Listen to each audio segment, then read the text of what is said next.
Welcome to Real Coaching Radio, the podcast for coaches by coaches.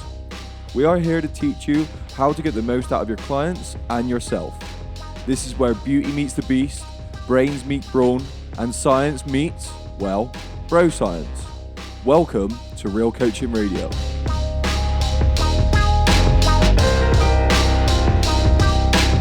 Welcome to this episode of the podcast.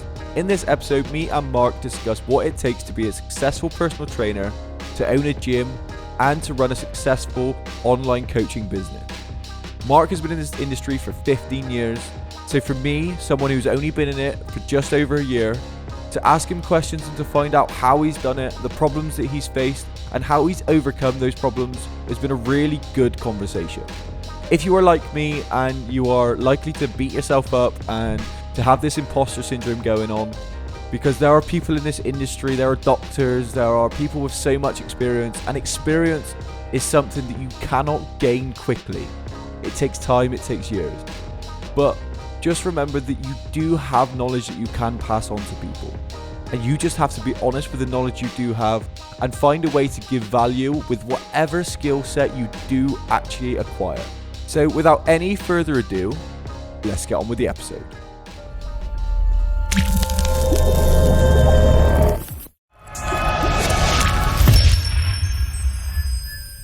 First thing is fucking freezing, and this morning I had my AirPods in, my sunglasses, a hat on, and I was like, if I have to put a mask on, I don't know how I do that.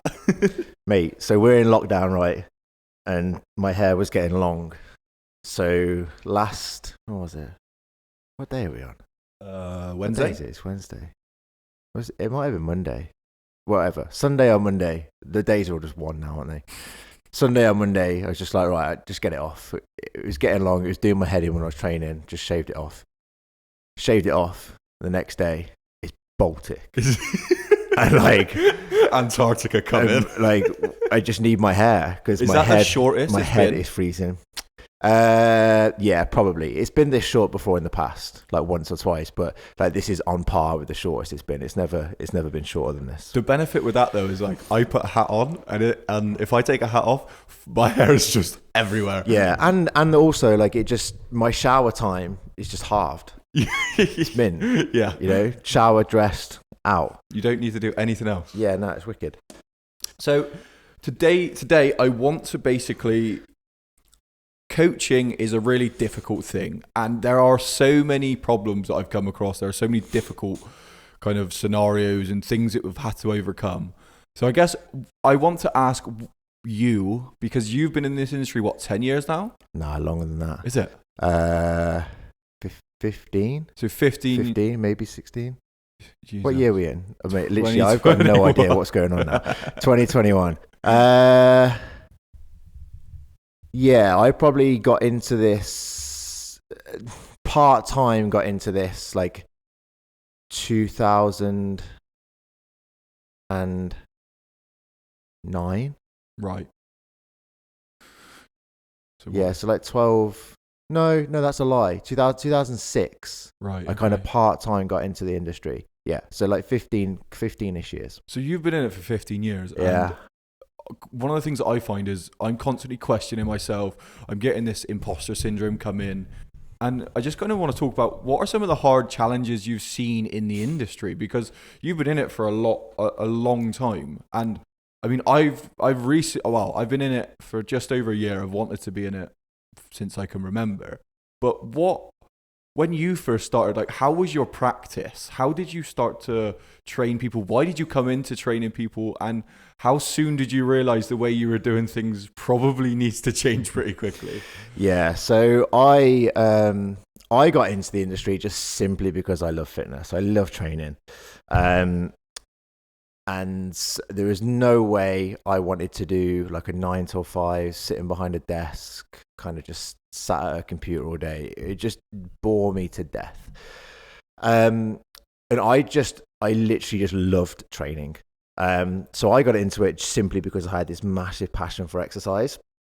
And a lot of my education was really based around, especially my early years of personal training, was really based around, I did my first degree, went to college, did my first degree, and all of that was just like performance based. Not like sports and stuff. Yeah, like sports science. Not really, and we can get onto this a little bit later. Like, it was performance based. It certainly wasn't people based. So when you first came into it then, because it's different this is the thing, like people come into it from all different places, and it's interesting because I come into it without a, say, academic background in any kind of performance or any kind of sports science, anything like that. I come into it purely out of a love of wanting to help people. So I come into it probably with a lot less academic knowledge. So I'm coming at it from a different point of view. So you're coming into this industry when you first started thinking everyone's an athlete. Yeah, to a certain extent. Or at least what you've learned is how to deal with athletes, right? Yeah, all of my education was based around like strapping people to a Douglas bag and a gas mask and taking oxygen from people and analyzing, taking blood from people and analyzing what was going on. And then I walked into Virgin Active and I'm just like, oh, this is different. Have you ever had to do any of those things? Never. Apart from working at like a couple of professional like sports clubs, but like in general population personal training, never. And I say very quickly came to realize it, but I probably, looking back, didn't very quickly come to realize it. And what was that basically, my only experience of exercise was kind of really N=1, which was, this is what I do. This is what I can do. To a certain extent, kind of, well, why can't you do it? Which is shocking. Like, if any of you coaches out there have that mentality now, like, get rid of it quickly, because it is a poor mentality. But it's the mentality, it's the mentality that I had coming into it, because you don't know what you don't know. No. So and all I knew was high performance stuff. And at the time, this is when I was mega into my endurance work, and like the fastest I ever did a marathon was 2 hours and 46 minutes, like, which is, yeah, okay, it's not world record, but compare it to general population, like, that's shifting a little bit. Yeah. And I was putting members of public on the treadmill and kind of like, right, take this to a comfortable pace that you feel like you might be able to maintain for a jog or whatever I was doing back then. And I was just like, well, like, I can do this backwards with my eyes closed. Like, go faster. Yeah. And they're like, I can't. I'm like, what do you mean you can't? Like, and we have conversations just like, oh, I get really tired, like really out of breath walking up the stairs. And like my teenage mind. Was it thinking like, these people are just lazy? Is that kind of probably where you first went? Or why can't everyone do what I can do? Lazy is definitely not the word. But I guess kind of I had a level of frustration. Right. But like, bear in mind, like, I was under 20. Yeah. Like, I had no idea what I was doing. No, and a lot of people are coming into it at that age as well. Like, yeah. A lot of people are coming into it from the very start. And I wouldn't discourage people coming into it that early. I would highly encourage people to come into it with a very, very open mind. Yeah. So that's something we see a lot in this industry, is that people are very close-minded with the things that they enjoy. And it does take a while for you to kind of change your views and how your practice kind of changes. Yeah. When would you say you realized that your practice needed to change, or that, like, this frustration with people isn't going to get you where you need to be? So I would probably say, so 2006, when I kind of started dabbling in the fitness industry, like doing a little bit of part-time work and more like assistance coaching, if you like. I would probably say maybe 2010, 2011 was when my first kind of realization. So bear in mind, like, I'd been in the industry 5 to 6 years. Right. Before I really felt like I was starting to kind of, like, the penny kind of dropped a little bit. Okay. So for those of you that are kind of like new to coaching, like, don't don't expect to necessarily stroll into the industry and think you've got it all down, because you haven't, and you won't have it. And you've got to take your career a bit like we would approach clients, and just be like, play the long game, and like just do what you can with what you know, and then once you know better, do better. Yeah, so that's the thing that I've started to piece together slowly, because a lot of times it is, when I look on social media, you can find a load of great minds, right? And here at Origin, I'm surrounded by a lot of people who know a lot of things, right? And have been in the industry for years. So for me, when I come into this very fresh, thinking that, well, I've got a lot of knowledge which can help people, that isn't necessarily, like, it's not that I don't have that knowledge to help people, because I do have a certain level of knowledge. It's just when you compare yourself to people with PhDs, when you compare yourself to people with degrees or with just experience that you don't have, a lot of times you're going to come out second best, and you're going to think, well, I don't know anything. Yeah, I absolutely understand why, let's take you as an example, might feel like that, and why other people might feel like that. I really do get it, because I sometimes feel the same.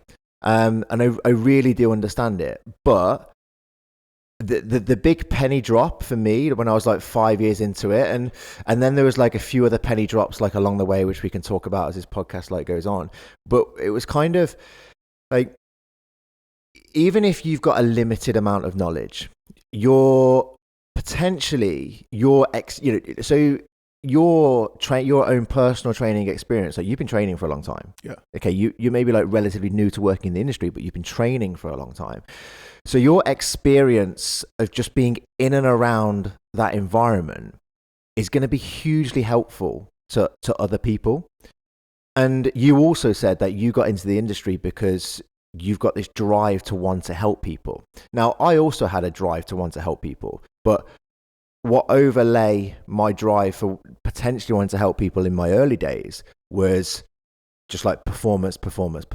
There was still massively just like, I want to help you, but I guess I had this mindset of I want to turn you into this like physical being and this athlete, if you like, rather than, okay, so what do you want? And what can I do to actually help you where you are now? Exactly. Yeah. So meeting the client where they're at. Which is something that you have to learn very quickly, because you can expect, I think the thing is, because clients work with, maybe they've worked with a couple of different coaches, but a client works with just you. So they have one person, whereas we as coaches work with 10, 20, 30, up to 100 people at times. And it can get frustrating when you start to train someone who is amazing and you train someone who doesn't give you anything you need. And for you, you're throwing balls up in the air going, well, why can that person do everything I ask, but why can't this person? And that thing of meeting people where they're at just becomes really important at this point, because you start to realize that, again, you cannot just apply the same things to the same people. You cannot turn everyone into an athlete. Like, you can't turn my nan into an athlete. So where do you come when you do that? And it's all about understanding the client, where they're at on this journey. Because if they've come to you out of a fit of motivation, maybe they've seen something on Instagram, maybe they've caught themselves in the mirror, they don't like what they see, and maybe they decided, right, now's the time I'm going to change, which is great, brilliant. But are they so brand new on their journey? You have to start with small little things. Have veg in your evening meals. Do you know what I mean? Literally start with the real basics, and then work your way up to making this person into quote unquote an athlete. Absolutely. So and that's one of the biggest things that has changed within my practice as I've progressed. And it's kind of just, you have to meet your client where they currently are. And I know plenty of trainers and have been around plenty of clients and plenty of coaches who have degrees and master's degrees and all sorts of stuff. And kind of all I hear when they're coaching is just big words. And nothing puts me off a coach more than when I see them coaching like a middle-aged person who doesn't even know what hip flexion is, and doesn't care what hip flexion is. And they're saying like these words like that, just they're going straight over their head. Like, and all you're doing is you're trying to make yourself sound clever. You're trying to make yourself sound clever because to be honest with you, what I think is you're trying to make yourself clever because you can't relate to this person. You can't hold a conversation with them. Like, you've got to meet the client, and it doesn't impress you. It doesn't impress people. Like, nobody cares. And the really big thing about that is I'm very much, if I can find a cue that works for someone, and it can be as crude as you like. One of the cues I use for people when they're doing a Romanian deadlift is, if I use loads of different cues, but if I'm not getting someone to really stop bending from the knee, I try to get their head to come out further in front of them. So one of the cues I use is, put your boobs on the table in front of you, because that gives people a big chest, and that gives... Is that confusing to the client? No. Does that person probably know what you're talking about? Yes. So at that point, yes, it's probably not the most professional way or the most, I don't know, best way to do it. But if that gets the person into that position, they understand what I'm talking about. I've related to that person, and they now can do the exercise safely and correctly. Who's won? The person who keeps using big words, or the person that keeps actually helping this person? Yeah. So you've got to, like, if you're a coach and you're working with clients, and you've got to, all the time, you're like, think coach. So all the time, think this stuff. Like, think coach, but speak client. Yeah. And that's like, you have to talk to people the way that they're gonna understand it. And if you're reading a manual, and again, I've had this conversation with plenty of clients, just like, oh, well, the manual says I've got to, like, say this, and like, there's this cue. Like, it doesn't, like, use a cue that your client is going to understand. And I think that's difficult for people to get their head around, in terms of, there is no right or wrong cue. Like, what you say, as long as, like, you know, it's not aggressive or like puts your client down, like, whatever you say to them, if it gets them in the right position, like, that's a good cue, and that's coaching. And I guarantee every person I've said that cue to doesn't forget that cue. Exactly. Yeah. And it is that simple. Is there been any clients, because for me, I've come up, I think I've probably dealt with 30 to 40 clients in my first year, so, probably overall, mix of online and in-person training. Yep. Has there been any clients which has changed your practice? Because you say you changed it like 2011, so 4 or 5 years after you started. Yeah. So has there been any clients that have either challenged you in a way or either helped you? Back then, I wouldn't necessarily say the thing that made the penny drop for me back then was a client. It was more like a mentor and an educator. However, like, sticking on your question of kind of clients, like, there have been clients who have helped me change my practice, and at the time, it's like, it's not a great experience, but without a shadow of a doubt, the most difficult clients make you a better coach. I've had plenty of easy clients. I've had plenty of, like, nice clients, and you know, they are exactly that. They're easy. It's the difficult ones that make you put other processes in place, make you change your practice, make you, like, you just change the way that you do things. Those difficult clients are important. I think that's where we earn our money as such, or that's where you earn your credibility as a coach, is dealing with these clients who you may find difficult. And if you learn, like, as soon as you've got a difficult client and you think to yourself, like, when you know you have that person in a slot and you think, I don't want to see this person, or I don't want to train this person, think to yourself, your job at this point is, right, how can I start to relate to this person? How can I break this wall down? How can I start to help this person? And that is your job at that point. Your job is not to get frustrated with this person. Your job is not to dislike this person, which you can do. We're all human. The point is, your job at that point is to do your job and to give that person what they need. So you need to almost try and, like, look at these difficult clients as a real big opportunity to grow. Absolutely. And, you know, there's a couple of different sides to this, isn't there? Like, there's clients who you're just not going to get on with.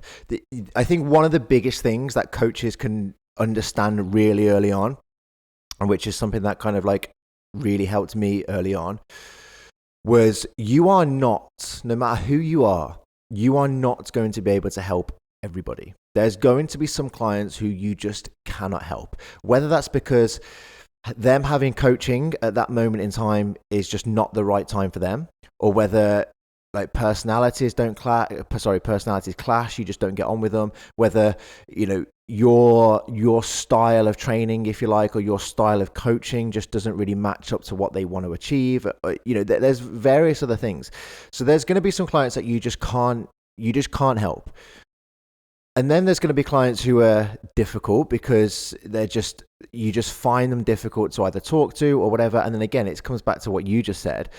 And then there's going to be clients that, in terms of helping you, some of the clients that really helped me with like coaching points and cues and helping people to get people into positions are like, get your hands, and I give this advice to new coaches all the time, like get your hands on people who do not move very well. Yeah. Because if somebody doesn't move very well and you can teach them to move well, like you're on the road to success. For me, there's not a bigger satisfaction, and it's really, it probably does seem a small thing to someone who isn't a coach, but being able to get someone who literally cannot squat or cannot like hinge correctly or press a bar over their head in a very safe manner, getting them to be able to do that. Like I get real satisfaction out of that. Yeah.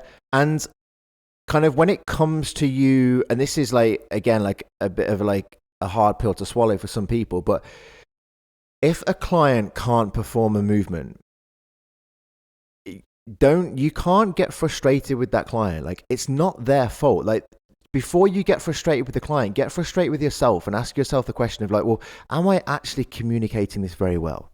Yeah. Because the reality is that the reason they can't get into the position you're asking them to get into is because they don't understand what you're asking them to do. Yeah. So you need to find another way to communicate with them. There's a lot of different tools you can use as a client, and you can use verbal cues that we use, and at the moment it's a lot of verbal cues due to COVID, but like you can be a hands-on client and physically put people in positions. Maybe that person learns better by watching you do it and then doing it themselves. One of the brilliant things that you can do now as well, which is something I do, is film your client and explain to them and just film them, because sometimes they'll randomly do a good rep. Yep. And you didn't know why they did it. They don't know why they do it. Where if you film them doing it, you can show it back to them and go, when you did this was correct. And they go, oh, I remember what I did when I did that. So they put themselves in that position again. Or when you show them the wrong movement and you show, this is what you're doing, I want you to do this, it can help. And then you can use external things like bands, you can use kind of boxes, you can use whatever tools you have available, but that's where it comes down to your mind there. You've got to really start to think, how can I regress this exercise to make this really easy? Or what exercise do I use? When we went through the squat and the deadlift, we went through some prerequisites to being able to do those exercises, and going through that list is brilliant. Like, I have a list of cues for every exercise I use in my head, and every now and again I have to create a brand new one because that person just doesn't understand what I'm trying to say. That is your scenario, not their scenario when it comes to that. Yeah, and the more of these people that you get your hands on, the more you're going to come to your next client and you just be like, oh, I've seen this before. Yeah. Like, I fixed it this way. I'm going to use either the same cue or a similar cue to get them into that position. And watching other coaches. So like, one of the benefits of being around other coaches is watching how they do their practice and the cues that they use. Like, having those conversations has really helped me, and like learning off of you and like watching Ellie when she coaches her weightlifting. I mean, for me, it genuinely, I get excited when I see something I haven't seen before. So for you, was there anyone who you kind of looked up to? Or was there anyone that you followed around or like kind of peeped on when they were training people? Do you have anyone that helped you out in that sense? So yeah, there were a couple of people who I kind of when I started working at my very first training provider and teaching people to be personal trainers, and there were two guys who were working there who were significantly older than me, been in the industry a lot longer than me, and had more life experience than me, and kind of they were both very big on like people, right. And that's when like the penny really started to drop for me. And it's kind of like people don't care how much you know until they know how much you care, and that saying is so true. And it's kind of, one of the biggest things that I got taught and started to understand from one of these mentors was that people go to every single person who sets foot in a gym, and I truly believe this. Every single person who sets foot in a gym, there is an emotional attachment to why they are exercising. That emotional attachment might be vanity. It might be an escape from work, like stress at work. It might be, unfortunately, escape from relationships. It could be something that's happened to them in their childhood, and it's kind of like it's still there when they're an adult. But there is an emotion attached to why people exercise. And as a coach, if you can tap into what that emotion is, you've won. You're there with that client. You are 100% there. It's really difficult as well, because you have to spend a lot of time. Again, it is people and communication. You've got to spend a lot of time learning about this person.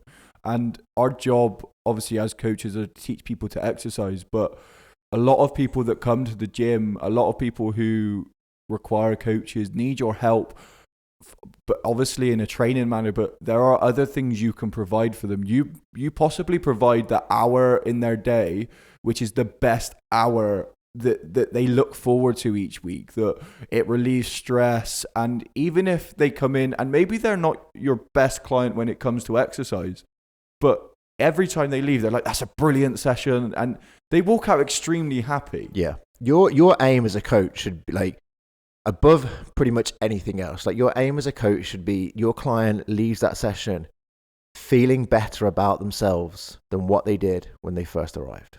And I got confused with that when we got really busy in between the first and the second lockdown, and I don't even know what hours I was working, but I was so tired and so drained that I lost sight of that a little bit. And I lost sight of the fact that each person that comes to see you really probably looks forward to that. Yeah. And they are waiting for you to give them that energy. That's why this coaching job can be so difficult sometimes.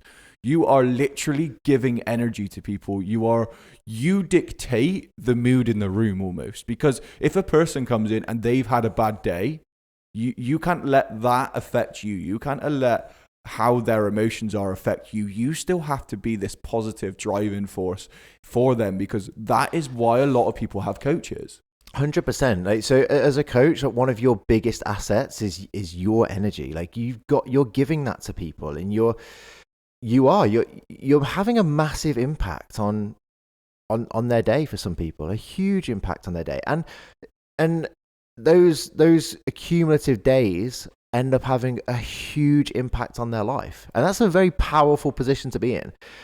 And I think it gets abused by some people at times. Like, it is a really powerful position that you're in. You are in a position where you have the ability to drastically change somebody's life.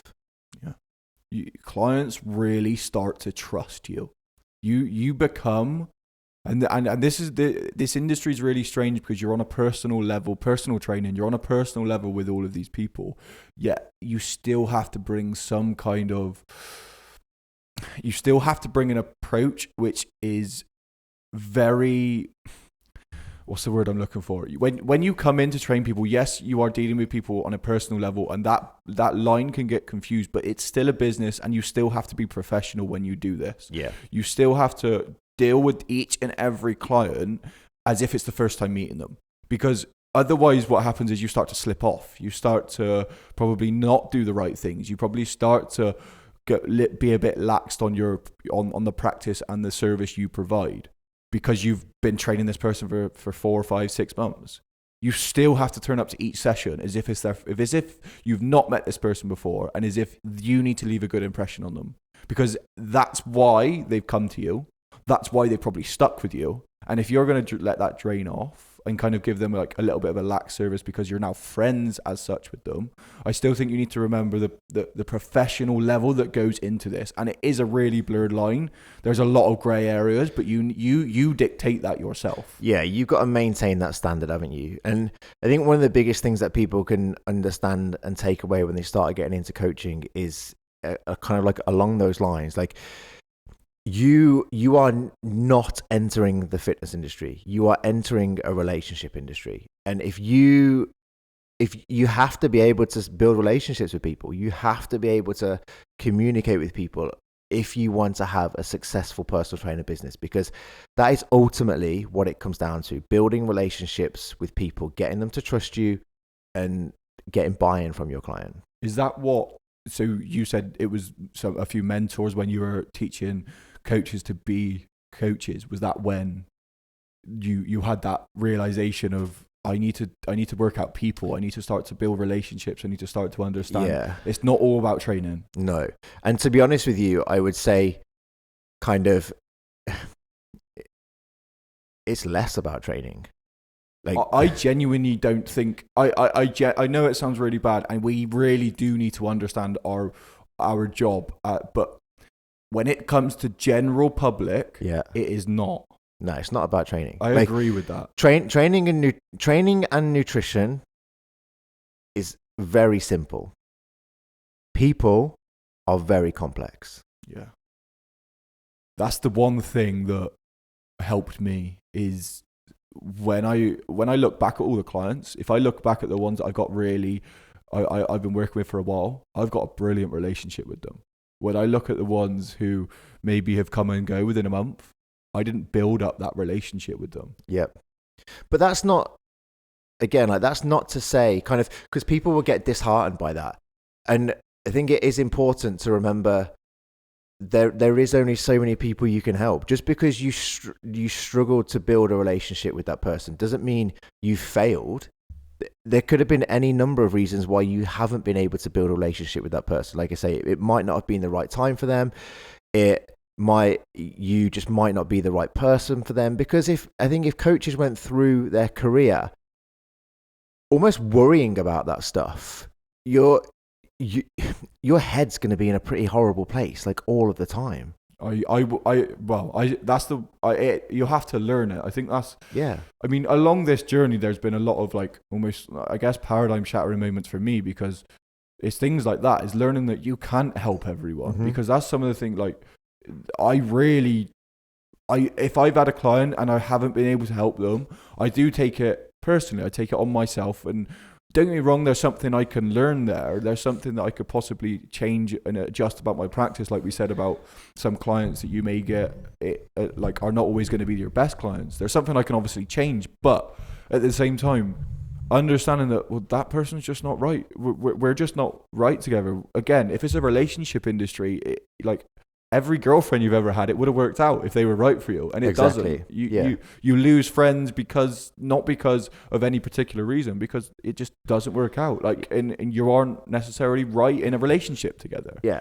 And if you've come into the industry because you have a desire to want to help people, which I think has to be your driving force for wanting to come into the industry, and if that is there in you, all that's going to happen is if you feel like you're not achieving success with a client and you care, you're going to beat yourself up. Like, late into the evening, you're going to sit there lying in bed worrying about what Karen's had to eat for dinner, or worrying about the fact that, like, she's messaged you saying, I've had 14 scoops of ice cream. Like, what am I going to do? And it's 11:30 on a Friday night, and you've still got a life to live.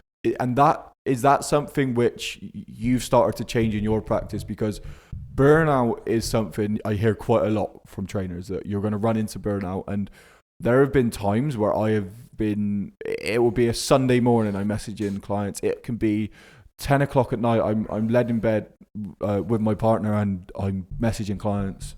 So is that something you've come across? Yeah, massively. And I think if you've been in the fitness industry for somewhere between 0 to 5 years, at some point, if you've really been in the fitness industry, like, you probably have experienced burnout. Like, I've been through it, and it's a rough place to be. And you've got to, if you're a coach, like, you've got to put stuff in place, and put kind of like expectations in place with the client, put rules in place with the client, and also put rules in place with yourself. Like, because otherwise, it's going to be 11:30 at night, and clients are going to start messaging you 11:30 on a Friday night, and you're going to start replying.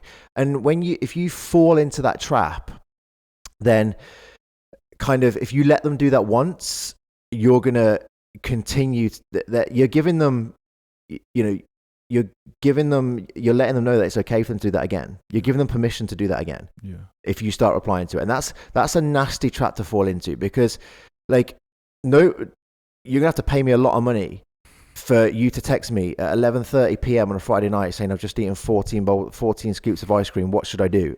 And to get a reply instantly. No, I think, but no one knows the rules then. If you don't set those rules, if you don't set those boundaries, and boundaries are important in every type of relationship you have. You need to understand what goes and what doesn't go in relationships. Literally, it's exactly the same here. Yeah. It's exactly the same here. Yeah.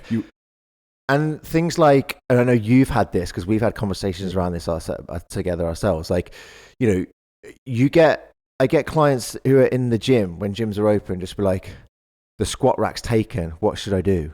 Like, you're in the gym. I'm busy. Like, I'm a very busy person. Like, what do you want me to do? Like, go to the next exercise. It's when I get a video come through, I'm like, and they're like, oh, I'm just about to start on my first working set. Does my form look okay? And if I've picked my phone up and I've seen that and I reply then and there, brilliant. But that is almost impossible to get an instant reply like that. Yeah. I don't know how anyone, but there's expectations. That's why I think you have to dictate the expectations, because clients, remember, clients only deal with you. They don't realize that you deal with multiple different people, or at least they don't register that, because everybody's life is the most important thing. So to them, yeah, everyone looks at their own life, and all of my problems, all of the things I do, everything that revolves around me is the most important thing. And it's not selfish. It's just because that's pretty much how we are wired. Like, we are all the same. If I'm busy, then I'm busy and I need to do this. And that's genuinely something I need to work on, is when I'm working and someone asks me a question, I almost can't process that. I'm like, hold your horses. What I'm doing is really important. And clients are exactly the same. They just assume that, well, like, this is the service I'm paying for. So outlining that service that they get is probably one of the things that you've done. Yeah, absolutely. One of the things that I found in this industry as well is understanding that when clients ask you questions, it's okay to not necessarily know everything. And giving yourself that ability to understand that you can go and learn and go and research and go and look into situations is very important as well. Because for you, Mark, has there been parts of your career where you've got you've decided to get like more education, or you've decided to learn different things, and that's changed your practice? Or there's things that a client's asked you a question you don't know, so you have to go and research that, and that's completely, oh, now I don't know this whole rabbit hole, and there's this whole rabbit hole of things. There's nutrition, but then there's this part of nutrition, and is there been things like that where you've come across clients asking you a question, or you've just decided to start to learn about something new, and that's changed your practice? Yeah, I mean, I think, again, like, if you're passionate about wanting to work in this industry and be in this industry, then CPD is something that you're just continuously going to be doing. Like, you're constantly going to be like reading new stuff, like watching new videos, being around other coaches, and just kind of like new information is coming up all of the time. And yeah, you think you've got it all together, and then you start to dive into another topic, and then that topic opens up into, inside this one topic, there's like 4 other topics. And then inside one of those 4 topics, there's another 4 topics. And you're just kind of like, now I've got like 20 things I don't know. Like, I don't know anything. Would you say then, we talk about this a lot, the general to specific when it comes to this, getting a general knowledge and a general understanding of as much stuff as possible? Yeah. Is that probably the way you'd go? Yeah, because I think like what you've got to try and come up with is the fact that you can build enough knowledge to kind of help most of the people most of the time and get on most of the way. And a good foundational base of general knowledge will allow you to do that. And then as you start to go through your industry, kind of like you start to find specific subjects that you're a little bit more interested in. You specialize in some areas, you maybe learn a few more things, and kind of like, and then you can start to just give a little bit more knowledge. Like the penny really dropped for me around this kind of stuff was when I actually did my first degree, was I was looking at doing my my dissertation, and the tutor that I wanted to be as my supervisor for my dissertation was this professor who I just thought was like the stuff that was inside his mind. I was like, how do you know this stuff? Like how? And at the time I was like really interested in like a bit of bodybuilding based stuff. So, and creatine was kind of definitely not new because like there was so much research in creatine, but creatine was something I'd started to take a real interest in. So I wanted to do my dissertation on creatine, and I went and approached this professor and said, look, like I really want you to be my supervisor. This is what I'm thinking as a topic. And he turned around to me and said, I don't really know anything about creatine. And I was like, what? You're the smartest guy I know. I was like, mate, like I'm not even joking. Like this guy, and this is not a lie. This guy made up, I can't remember what it was now, but this guy made up a new word and tried to get this word into the dictionary. I'm like, who does that? Like, what kind of mind do you have? Like, but that's the level that this guy was at, right? And I said, like, I want to do creatine. I want to do my dissertation on creatine. He's like, I don't really know about creatine. Like, go and see like this other guy. And I left and I was like, what do you mean you don't know anything about creatine? I was like, of course you do. Like, I know stuff about creatine. Yeah. And I'm in like my third year of a degree. Like, you're a professor. Like, of course you know about creatine. But all that really did for me was kind of just, you're never going to know everything about everything. And once you start to understand that, like, you'll be way more at peace with kind of like what you do know. And I think when you do start to think you know everything, like, you're starting to slip away. You've got to constantly learn. Like, you've got to constantly be on top of stuff, because clients nowadays can have access to so much information. Social media, YouTube. Yeah, okay, there's a lot of bad stuff on all of these platforms, but there's also a lot of high quality stuff on these platforms. So clients can have a lot of knowledge. You need to be able to more than match that knowledge. I have one of my clients is so into his endurance running, so into his endurance training, that we have the conversation, and me coming from a strength training, bodybuilding kind of background, when we have the conversation about, he's like, oh, will you be able to put me a running program together? We have the conversation, I talk to him for about half hour, and we work out that he knows way more about endurance training than I do, because that's something that he's really passionate about and something that he's really studied. So for me to go in and try to go, oh yeah, if you do this, this and this, when I probably don't have the same amount of knowledge as him, is not only going to make me look stupid, but it's just not going to help him. So you need to understand that if you don't have the knowledge, then you need to be honest with yourself and then give yourself the opportunity to go and explore and go and learn, because your first job is to help a client. So if you don't know something, but you're going to try and kind of give them some BS to try and help them through something, you're going to just start to probably regress and pull them backwards and not actually give them the help they need. So being honest with your knowledge is very important, and giving yourself that opportunity to just go, right, I'm going to go and learn this stuff. Or because there is so many different rabbit holes you can go down about this thing of fitness, this whole thing of exercise and nutrition. It's so deep. It is so deep. Like, it's wide and it's deep. Yep. And if you think you're going to be able to cover it all, you're just not. Getting a very baseline, and this is why I've used the analogy before, but having a front of shop that you show to clients, which is very full, which is very kind of looks good and has everything they will ever need, is very important.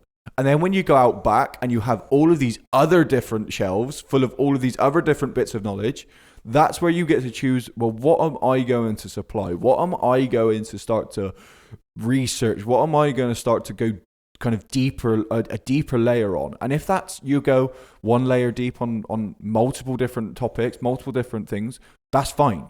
If you decide to go deep on one and that's where you specialize. I understand that you still need that base of knowledge, because like Mark said at the very start, he come from sports science, come from that background of performance, which is probably very, very layers and layers deep. Yet when it comes to helping general pop, when it comes to help people who he coached on a general basis, probably didn't help him too much. Am I right? Yeah, absolutely. And I would say another big thing that people need to do when they come into the industry is just be very, very open-minded. And what I mean by that is, if you've come from a bodybuilding background, people just think, oh, bodybuilding is the best thing to do, and it's the only way to train. If you come from a CrossFit background, people think, oh, CrossFit is the only way to get you fit, and CrossFit is the only way to train. And people just relate their own, it's that N=1 again, isn't it? Like, people just relate their own experiences to everybody must train like this to be able to achieve results. And that's really not the case. Like, you have to be really open-minded, because there's so many disciplines to health and fitness. Like you just said, like, it is massive. It is wide and it is deep. And you have to be really, really, really open-minded if you want to become a good coach. And the more open-minded I've become when it comes to exercise and training, like, there used to be things that people said, oh, do this, try this. And I just completely disregard it because it didn't fall into what I was currently into at that given time. And that's a poor mindset to be in. Being narrow-minded in general and being kind of dismissive of other people's ideas and thoughts and feelings are never going to get you anywhere. If you come into this, I guess, everyday interactions with people, but if you come into this industry just thinking, right, well, I know this, you're soon going to find out that you don't, because again, everything depends when it comes to this industry. One individual may work well doing something, one individual may work well doing completely the opposite.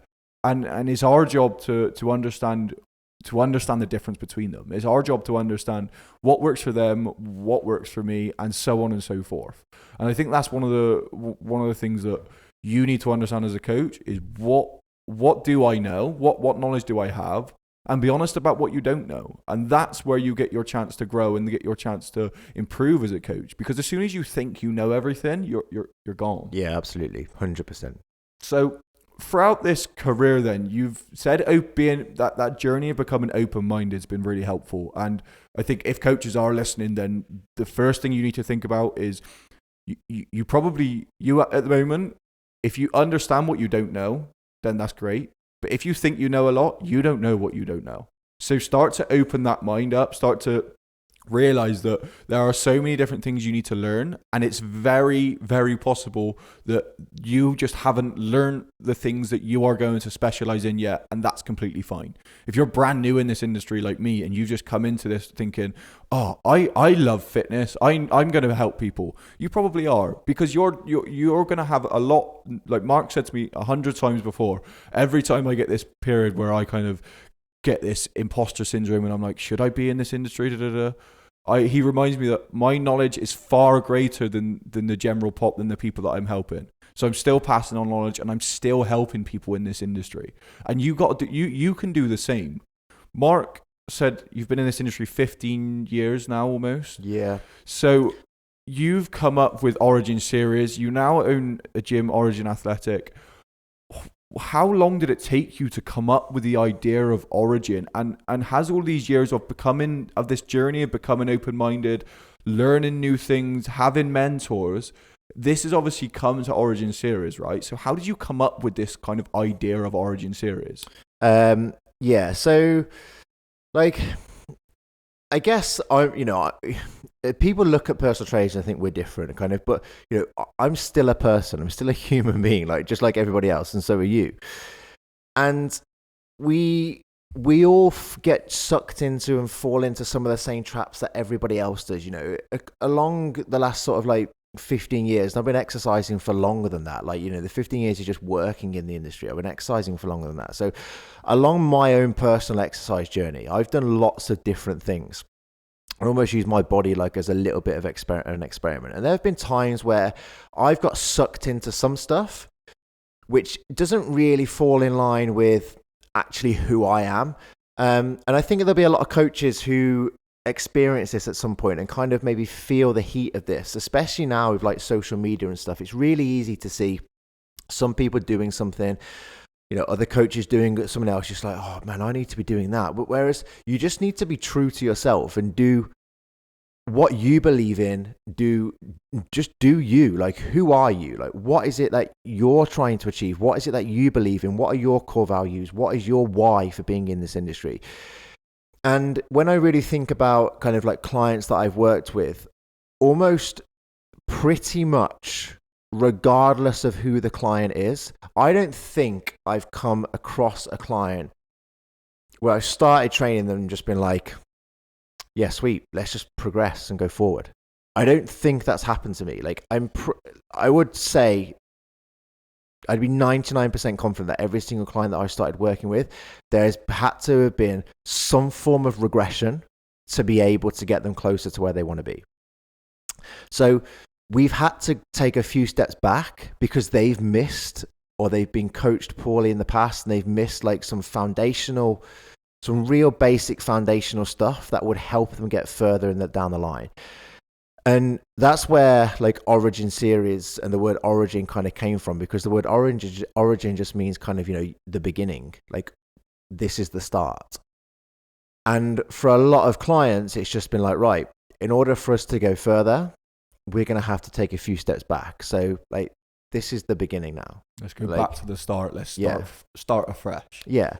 And, yes, they may have had like some, and I'm not saying like completely ripping somebody apart, but like a few minor tweaks to people's form and technique to get them moving a little bit better.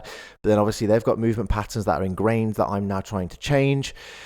And so yeah, that's kind of like how Origin series came about. And actually, what I wanted from the brand name, if you like, was I wanted almost nothing to do with fitness. Yeah. So I didn't want it to be, Mark's Fitness, because like, what is that? But and if you look at some of the other big brands out there, like Apple, Nike, like none of them really tell you. If you didn't know what Apple was and you just saw a picture of an apple and you'd been living under a rock for the last however many years and you had no idea what an Apple Mac or an iPhone was, you'd see this logo and just be like, well, what's Apple? Yeah. And I kind of wanted something that was just, everybody was like opening up personal training studios or their own gym. It was just like, Bob's Bodybuilding. And I was like, yeah, wicked. Right. I didn't want something like that. Yeah. And we called it Origin Series because we have multiple branches to what we do. So like Origin Series is like the whole company, and then there's Origin Athletic, there's Origin Programming, like there's stuff that branches off. So you said about values, right? You said that it was all come down to who are you, right? Because people do come into this industry and you can get confused with that. And that's something that when we went through our personal training course, that's something that you got us to do, right? Would you say really trying to, because it changes throughout your life. Don't get me wrong. You're not gonna decide on a set of values now, and that's gonna stick with you for the rest of your life, because life changes. Like at the moment, if you don't have kids, then probably family orientated isn't probably going to be one of your biggest values. Whereas they change throughout your life. So would you say that people should try to at least work out a little bit of like what values at the moment are really important to me? Yep, absolutely. I would say this is one of the biggest things. This is something that I definitely did not do when I first started in this industry. And this is one of the things I would get every single person when you step, or even before you step into the industry, to do. Like, what is your driving force? What is your why? Why do you want to come into the fitness industry? Why are you in the fitness industry? Why do you think that's important for a coach to have that though? Because I think because otherwise, like, what are you doing? Like, do you know what I mean? Why are you doing this? Yeah, you need a driving force. You need a driving factor to why you're here. And if you understand that, that is going to allow you to help people better. You're just going to do a better job. Like, you're going to have more integrity to do the job that you want to do. You know, when it's late on in the week, it's late on at night, and you're tired, and that client's coming in who's had a really rough week, and like we said earlier, it's probably the hour of their life that they look forward to the most, you need to remember why you're there. Yeah. Because then if you remember why you're there, you're going to deliver the service that you are there to deliver and want to deliver. If you have no why, and like people, clients just rock up and like you just rock, like nothing frustrates me more. Like when I've managed gyms in the past and like personal trainers are turning up late, they don't have sessions planned for clients. Like why? You have one job. Yeah, and you're getting you're getting paid relatively well for that job. Yeah, per hour. So, but I think a lot of people just don't have those things in place because they don't really care about it. Like they don't have a why. You coming into this industry it's a really odd industry. It is a really strange industry, and I come from a construction background, and coming from a construction industry into this one, they couldn't be like two polar opposites. They're literally opposite ends of the spectrum, and that is because like this industry's got to be driven by you. It's got to be driven. You if you're going to run your own personal training business. So you need to understand what that means, what that is, and who you are that runs that. Because if someone comes to you and wants coaching, if you don't even know what service you want to give, if you don't even know why you're doing this, why should they do it? And that's one of the things I think, for me, it was very clear. That's why I got into it. It was very clear what I wanted to do. But I still went through that task of trying to work out, well, what are my values? Because it is really difficult to work out your values. It's really hard to sit there and question yourself. Well, this is a value of mine. Like if you say loyalty is a value of yours, and you look back through your life, there's been tons of times where you haven't been loyal. It doesn't mean loyal cannot be one of your values. It just means that you have values you want to work towards. And I think there can be two different ones. What is honestly my values at the moment? And that could be for whatever reason, just the life you're in, or because you haven't been conscious of it. Whereas if you become conscious of your values and go, well, I actually want to be this person, you can do that. And you can start to implement those behaviors and those habits into your life to help you with your coaching practice. Yeah, I mean, it's the same. Like you're going through as a coach, like each and every one of us, like you're going through the same process that your client is wanting to go through. Like your client is coming to you because they want to change, they want to grow, they want to get better. And you as a coach should want to do the same thing. I want to change, I want to grow, I want to get better. And so the tasks that you set your clients to do in terms of like set goals and all this sort of stuff, and just like, who's this person that you want to become?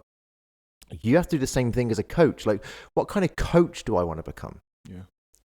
Creating that, the evolution of your coaching career, the evolution of your coaching practice is something you should be thinking about constantly. It's something you should really start to, what works, what doesn't work, and what works for me and what works for my clients. And those are all kind of main things you want to be thinking about.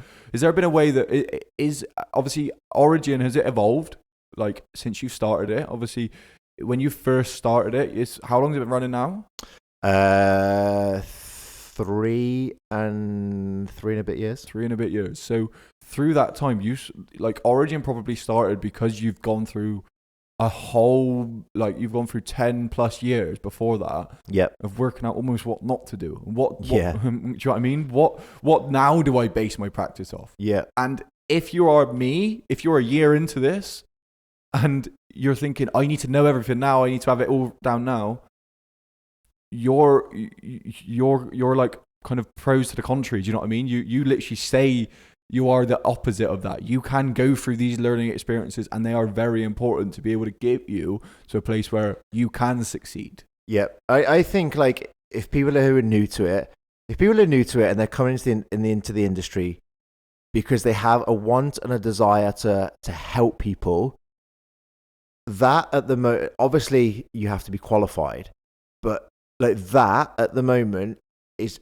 more than enough, because generally like clients are going to come, like clients, I did an Instagram story about this yesterday actually. Like clients overthink stuff all of the time, and a lot of the time it's just the basics that they need to understand. And I see a lot of personal trainers who have obviously just learned all of this knowledge, just gained all of this knowledge because they've just finished a personal training qualification. So they've kind of like, they've just got their ticket to start working, and they've found and heard like some advanced training methods, some advanced nutritional protocols or whatever it might be. And they start there. Like, don't start there. Like, that's the end process. Like, you have to start at the beginning with pretty much every client because they all overthink stuff. I've had clients who are in the supermarket and they're like, they don't have chicken breast. They only have diced chicken breast. Is that all right? Is that a question? Like, yes, that is okay. Like, I can't buy this particular product. I can buy this one, but it's got 2.5 more calories in it. Like, is that going to be all right? Like, yeah. You'll be all right. But same goes for your coaching practice. If you go in and you've got squats planned and every squat rack's taken, you can change it. And being moldable, being able to change your practice is very important. And that's something that Mark's done throughout his whole career. And that's something which I'm learning as well. And it's to be a bit more realistic with yourself. Like, be honest with yourself and just say in an honest fashion, in an honest manner, I am where I am. I don't know. I don't know all of these different things, but I'm going to try my best to learn. And I'm going to try my best to give my clients the best service that I can possibly give them, because coaching is difficult. Coaching is very difficult. Coaching is not an easy job, and it looks easy and it looks kind of a bit glamorous on the outside. But if you're a coach that really cares, and if you're a coach that is getting into this industry because you want to help people, then don't get disheartened by one or two that you can't help. Don't get disheartened by maybe the fact that you don't feel you have enough knowledge. Like, there is always going to be someone smarter than you. There's always going to be someone better than you. If you compare yourself to the 10 people in the room, you probably are the best. If you compare yourself to the millions of people on social media, the pool's a lot bigger there. So just be realistic with your coaching practice, but be very open-minded. And that's one of the things we wanted to almost discuss today, is to be a successful coach, there is no blueprint. And it all comes down to you, your practice, what values run your practice, how open-minded are you that goes into your practice, because learning and learning continuously is very important. I guess coaching can be difficult, and you're going to come up against problem clients. You're going to come up against people that you are going to struggle to deal with, and that is fine. Just understand that whatever it is you have to do to be a good coach is just be you. Understand who you are particularly well, understand what value you can give to people, and just give them that. It's very difficult, and if you've just started, please don't get disheartened, because I know exactly where you're at. I know exactly how it feels, and if you're surrounded by a load of people who know more than you, you're probably going to feel like the dumbest in the room, but understand that they're going to help you. Again, like, if you surround yourself, you're the 5 people you spend the most time with. So 2 things: think coach, speak client. I thought that was brilliant. And remember that people don't care how much you know until they know how much you care. And I'm going to leave you with that. Thank you very much for tuning in. We will see you on the next one.